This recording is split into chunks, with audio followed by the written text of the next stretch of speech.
বাংলায় আসার দুদিন হলো, আজ 6 তারিখ, আর যে দুদিন হচ্ছে বিজেপি সরকারের বাংলায় আসার, এবং তিনি ক্ষমতায় এসে তিনি তেনার শক্তিটা প্রয়োগ করছেন।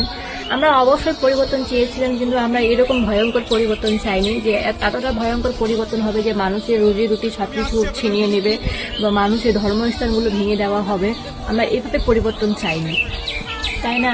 আমরা এভাবে পরিবর্তন চাইনি যে যে যে বিজেপি ছেলেপেলে তার একজন মহিলা একজন মাকে গিয়ে বলবে যে তোর মেয়েকে নিয়ে গিয়ে খারাপ কাজ করব। আমরা এরকম পরিবর্তন চাইনি। আমরা ওয়েস্ট বেঙ্গলবাসীরা অনেক ভালো পরিবর্তন চেয়েছিলাম। তাই তো পার্শ্ববর্তী রাজ্যের যখন লোকজন আমাদেরকে বলে যে তোমরা একটু সাবধান হয়ে যাও, তখন আমাদের কানে কিছু ঢুকেই নেই, যার ফলাফলটা এখন আমরা পাচ্ছি। তো এখন যেটা হচ্ছে সেটা একসেপ্ট করো, আর তো কিছু করার নাই।